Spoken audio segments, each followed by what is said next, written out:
പല പിതാക്കന്മാരും കാസയുടെ നിലപാട് സഭയുടെ നിലപാടല്ല എന്ന് മാധ്യമങ്ങളിലൂടെ മറ്റു തള്ളി പറയുന്ന സാഹചര്യങ്ങളും ഉണ്ടായിട്ടുണ്ട്. ഇപ്പോൾ സീറോ മലബാർ സഭയ്ക്ക് ഇത്തരം സംഘടനകളോട്, കാസ, ക്രോസ് മുതലായ സംഘടനകളോടുള്ള ഒരു കൃത്യമായ നിലപാടുണ്ടോ? അത് എന്തായിരിക്കും പിതാവേ? യെസ്, അങ്ങനെ കൃത്യമായ നിലപാടുണ്ട്.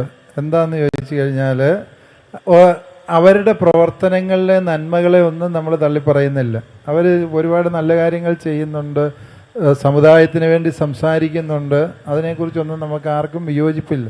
അവർ സഭയുടെ ഔദ്യോഗിക സംഘടനയല്ല എന്ന് സഭയെക്കാലവും പറയും. കാരണം എന്താണ്? അവർ ചെയ്യുന്ന എല്ലാ പ്രവർത്തനങ്ങളുടെ ഉത്തരവാദിത്വം ഈ സഭയ്ക്കില്ല. മറിച്ച് അവർ ചെയ്യുന്ന നല്ല കാര്യങ്ങളുണ്ടോ, സഭ അതിനെ പിന്തുണയ്ക്കാൻ തയ്യാറാണ്. അതിനെന്ത് ചെയ്യണം? സഭയുടെ ഒരു സംഘടനയാണെങ്കിൽ സഭാ നേതൃത്വവുമായിട്ട് ചേർന്ന് പോകണം. അതാണ് അടിസ്ഥാനപരമായ വിഷയമെന്ന് പറയുന്നത്. ഈ നേതാക്കളെ ഞാൻ തന്നെ പലവട്ടം ചർച്ചയ്ക്ക് വിളിച്ചിട്ടുണ്ട്. ഈ തലശ്ശേരിയിൽ ഈ സംവിധാനം തുടങ്ങിയപ്പോൾ ഇവരാദ്യം എൻ്റെ അടുക്കൽ വന്നു ചോദിച്ചു, ഞങ്ങൾക്ക് ഏതാനും പള്ളികൾ പാലക്കോട്, ഇരിട്ടിയിൽ, അതുപോലെ തന്നെ ചെറുപുഴ, ഇങ്ങനെ പല സ്ഥലങ്ങളിൽ അവർക്ക് ഒന്നിച്ചു കൂടാൻ പള്ളിയുടെ പാരീഷ് ഹാൾ വിട്ടു തരണം, ഞങ്ങൾക്ക് ഞായറാഴ്ചകളിൽ മാസത്തിൽ 2 തവണയെങ്കിലും കൂടാൻ ആഗ്രഹമുണ്ട്. ഞാൻ പറയുന്ന നല്ല കാര്യം, നിങ്ങൾ കൂടിക്കൂ, അവർക്ക് അനുവാദം കൊടുക്കും. സഭയുടെ ഔദ്യോഗിക സംഘടനയായിട്ടല്ല, സഭയ്ക്ക് വേണ്ടി അവർ സംസാരിക്കുന്നവരാണ് എന്നുള്ളത് കൊണ്ട് നമ്മളത് ചെയ്തു കൊടുത്തു. പക്ഷേ സാവകാശം അവർ അത്യാവശ്യമൊക്കെ വേര് പിടിച്ചു തുടങ്ങിയപ്പോൾ അവരുടെ ഒരു നിലപാട് എന്താണെന്ന് ചോദിച്ചാൽ, സഭയുടെ മറ്റെല്ലാ സംഘടനകളും വേസ്റ്റാണ്, യൂസ്ലെസ്സാണ്. AKCC good for nothing, KCYM എന്നാത്തിന് കൊള്ളാം, ചുമ്മാ പൊട്ടും നിന്ന് നടക്കാൻ അവന്മാരെ കൊണ്ട് ഒന്നിനും കൊള്ളിയല്ല. മെത്രാന്മാരെ എന്നാത്തിന് കൊള്ളാം, അച്ഛന്മാർ യൂസ്ലെസ്. അതുപോലെ തന്നെ നമ്മുടെ മതബോധനം ഒരാവശ്യമില്ല, അതുകൊണ്ട് ഒരു ഗുണവും മനുഷ്യനുണ്ടാകുകയില്ല.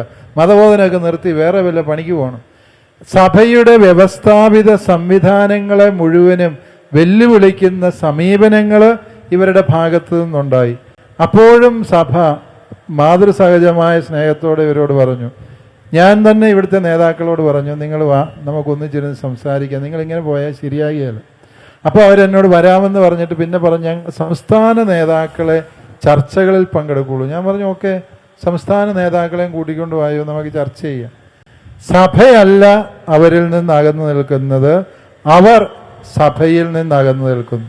പ്രിയപ്പെട്ടവരെ, നമുക്ക് പെട്ടെന്നൊരാവേശത്തിൽ ഏതെങ്കിലുമൊക്കെ ഒരു തീവ്രവാദ നിലപാടുകളുടെ ഒപ്പം നിൽക്കാൻ ചിലപ്പം തോന്നിയെന്നിരിക്കും, അതൊരു പ്രലോഭനം മാത്രമാണ്. പക്ഷേ നിങ്ങൾ മനസ്സിലാക്കുക, ഈ സഭ എക്കാലവും പ്രതിസന്ധികളിലൂടെ കടന്നുപോയിട്ടുണ്ട്. ഒരു കാലത്തും ഈ 20 നൂറ്റാണ്ടുകൾ നീണ്ട സഭാചരിത്രത്തിൽ ഒരിടത്തും സഭയ്ക്ക് വേണ്ടി ആരും ചുവപ്പ് പരവതാനിയൊന്നും വിരിച്ച് കൈകൊട്ടി സ്വീകരിച്ചിട്ടൊന്നുമില്ല. സഭ കടന്നു പോകുന്നത് പീഡാനുഭവങ്ങളുടെ തീവ്രമായ മരുഭൂമിയിലൂടെയാണ്. എക്കാലവും സഭ അങ്ങനെയാണ് കടന്നുപോയത്. ആ സഭയെ നയിക്കുന്ന ഒരു സുവിശേഷമുണ്ട്, സ്നേഹത്തിൻ്റെ, കരുതലിൻ്റെ, പരസ്പരം ആദരിക്കുന്നതിൻ്റെ ഒരു സുവിശേഷമുണ്ട്. ആ സുവിശേഷം വിസ്മരിച്ചുകൊണ്ട് ഏതെങ്കിലും മതത്തെ വൈകാരികമായി എതിർക്കണമെന്നും അവർക്കെതിരായ ഏതറ്റം വരെയും അക്രമങ്ങളുടെ വഴി സ്വീകരിക്കണം എന്ന് പറഞ്ഞാൽ നമ്മൾ സുവിശേഷത്തിൽ വിട്ടുവീഴ്ച ചെയ്യും, സുവിശേഷത്തിൽ വെള്ളം ചേർക്കും. സുവിശേഷത്തിൽ വെള്ളം ചേർത്താൽ പിന്നെ സഭയില്ല.